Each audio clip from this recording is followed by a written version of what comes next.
हम आज मध्य प्रदेश की क्लास को कंटिन्यू करेंगे।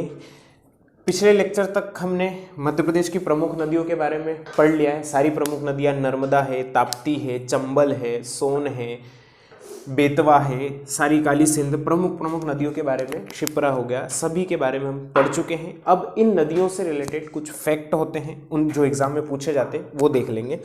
तो सबसे पहले इस नदियों पे स्थित एक सबसे ऊंचा जलप्रपात की बात करते हैं, तो जिसको हम बोलते हैं चचाई। अब तक रिकॉर्ड में चचाई ही है, लेकिन एक और जलप्रपात आ चुका है बहुटी करके, वो भी बिहड़ के आसपास, तो ऑप्शन में ध्यान रखना है। लेकिन अभी तक चचाई जलप्रपात है जो सबसे ऊंचा है और बिहड़ नदी पे है। किस नदी पे है ये सबसे ऊंचा जलप्रपात? बिहड़ नदी पे है, और ये आती है रीवा में आसपास। कहाँ पे है? रीवा जिले में ये जलप्रपात है। इसको ध्यान रखना है, सारे पॉइंट फैक्ट नोट करते जाएं आप। दूसरा आता है कि नर्मदा की जो सहायक नदियां हैं, नर्मदा कहाँ से निकलती है? अमरकंटक से, और ये बहती हुई किस ओर जाती है? गुजरात होते हुए, महाराष्ट्र होते हुए, गुजरात होते हुए खंबात की खाड़ी में। तो इसकी लगभग छोटी बड़ी सभी मिला के, जिनको नदियों की कैटेगरी में हम रखते हैं, 41 या 41 सहायक नदियां नर्मदा की आती हैं। अगला फैक्ट हम देखते हैं कि जो चंबल नदी है वो कहाँ से निकलती है? इंदौर में जानापाव पहाड़ी से निकलती है, महू के आसपास से वो निकल के जाती है, और किसकी सीमा बनाती है? यहाँ पे मुरैना और भिंड की, श्योपुर, इसकी मध्य प्रदेश और यूपी की जो होती है वो सीमा बनाती है, और यहाँ पे राजस्थान की भी सीमा बनाती है इस ओर से। तो हमको ये देखना है कि इस नदी के द्वारा जो अवनाली का अपर्दन होता है उससे यहाँ पे खंडरों का निर्माण होता है। फिर अगला क्वेश्चन लिखेंगे, जो बेतवा नदी है वो एमपी व यूपी की सीमा बनाती है। बेतवा नदी यहाँ से निकल के इस वाले पोर्शन में क्या करती है? वो यूपी और एमपी की सीमा बनाती है। तो जो बेतवा नदी है वो मध्य प्रदेश और उत्तर प्रदेश की सीमा बनाती है, ये भी ध्यान रखना है हमको। उसके बाद अगला पॉइंट आता है हमारे पास कि जो चंबल नदी है वो मध्य प्रदेश राजस्थान की सीमा बनाती है। यहाँ से देख ही लिया हमने, चंबल किसकी सीमा बनाती है? मध्य प्रदेश राजस्थान की। इधर थोड़ा बहुत मध्य प्रदेश उत्तर प्रदेश की भी सीमा बना लेती है। उसके बाद अगले फैक्टर की हम बात करेंगे कि जो नर्मदा है वो यहाँ से पहाड़ी क्षेत्र में आती रहती है, पहाड़ी या पर्वतीय क्षेत्र में, फिर आते आते जबलपुर के निकट, हम इसको ऐसा ले लेते हैं, यहाँ आके फिर जबलपुर के निकट ये किसमें? मैदानी क्षेत्र में प्रवेश करती है, और फिर भेड़ाघाट और ये और धुआंधार वगैरह जलप्रपात बनाती है। अगला फैक्टर नोट करेंगे कि जो चंबल व बेतवा है वो उत्तरी सीमा का निर्माण करती है। हो गया है चंबल और ताप्ती, नर्मदा और ताप्ती पूर्व से पश्चिम की ओर बहती है। मध्य प्रदेश की दो नदियां हैं प्रमुख, जो नर्मदा यहाँ से निकल के, अमरकंटक से निकल के इस और खंबात की खाड़ी में मिलती है। ताप्ती जो कि बैतूल से निकलती है, वो भी इसके समानांतर बह के किस में बह जाती है?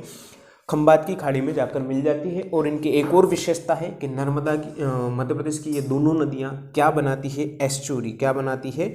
एस्चुरी। बाकी सभी नदियाँ क्या बनाती है? डेल्टा बनाती है, और ये बनाती है एस्चुरी। डेल्टा मतलब कि इस फॉर्मेट में नदियाँ समुद्र में जाके गिरती है, उनकी धाराएं फैल जाती है, तो इसको डेल्टा कहते हैं। और यदि सीधे जाके समुद्र में मिल जाती है तो उसको हम एस्चुरी कहते हैं। अगला पॉइंट, जो सोन नदी की बाढ़ है वो बहुत ही विनाशकारी होती है। सोन नदी की बाढ़ कैसी होती है? बहुत विनाशकारी। वो भी अमरकंटक से निकलती है, और उसको इसलिए मध्य प्रदेश का शोक भी कहा जाता है। अगला पॉइंट हम नोट करेंगे कि जो मालवा की गंगा है, मालवा की गंगा किसको कहा जाता है? तो क्षिप्रा को कहा जाता है। मालवा की गंगा किसे कहते हैं? हम क्षिप्रा को कहते हैं। अगला पॉइंट हमारे पास आएगा कि मध्य प्रदेश का सबसे लंबा पुल, मध्य प्रदेश का जो सबसे लंबा पुल, इससे संबंधित अगर क्वेश्चन आता है तो इसकी नर्मदा की एक सहायक नदी है जिसको हम तवा कहते हैं।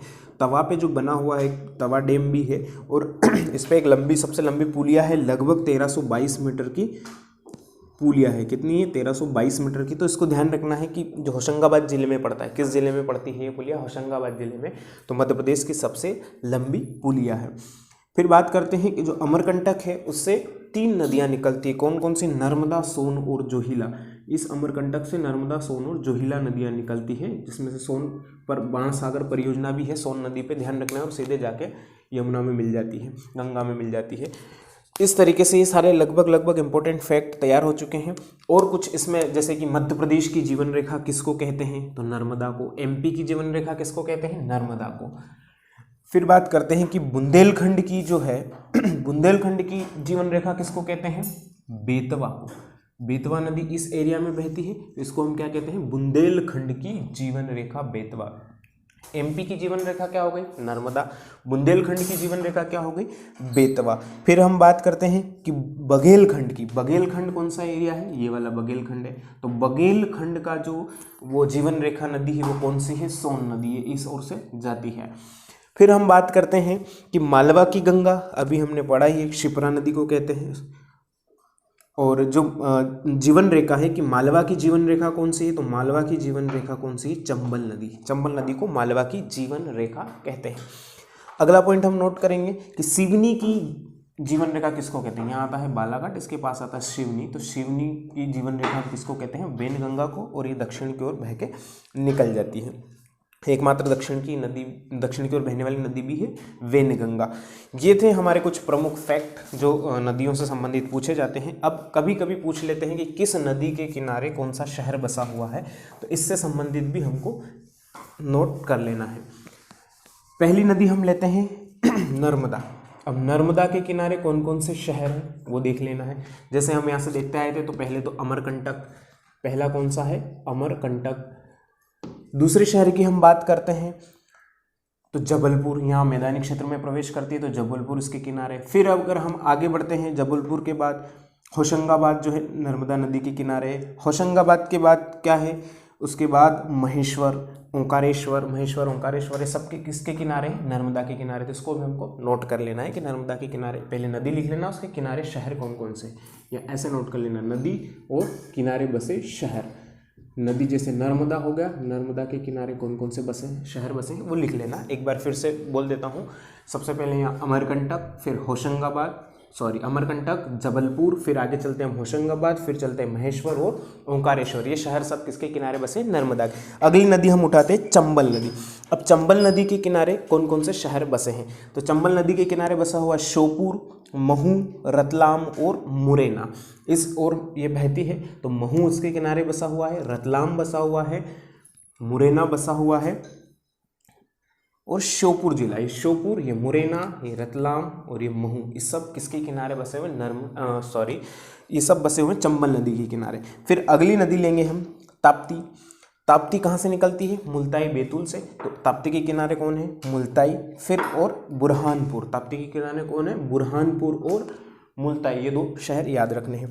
फिर हम बात करते हैं कि बेतवा के किनारे। तो बेतवा कहाँ बहती है? बुंदेलखंड में। तो बुंदेलखंड की मालवा भी इसको कहते हैं, बुंदेलखंड की जीवन रेखा भी इसको कहा जाता है। और बेतवा नदी के किनारे कौन कौन से शहर हैं? तो ओरछा, सांची, विदिशा और गुना। कौन कौन से शहर हैं? ओरछा, सांची, विदिशा और गुना, ये सब किसके किनारे हैं? ये सब हैं बेतवा नदी के किनारे। अब बात करते हैं पार्वती की। तो शाजापुर, आष्टा और राजगढ़, शाजापुर, आष्टा और राजगढ़, ये सब किसके किनारे हैं? पार्वती नदी के किनारे हैं। फिर अगली हेडिंग डालेंगे हम क्या? सिंध नदी। सिंध नदी के किनारे कौन कौन से शहर हैं? शिवपुरी और दतिया। सिंध नदी के किनारे शिवपुरी और दतिया इसके किनारे बसे हुए शहर हैं। फिर हम बात करते हैं काली सिंध की। तो काली सिंध के किनारे कौन कौन से शहर बसे हुए हैं? तो बागली, देवास, सोनकच्छ, ये सब किसके किनारे बसे हुए हैं? ये हैं काली सिंध के किनारे।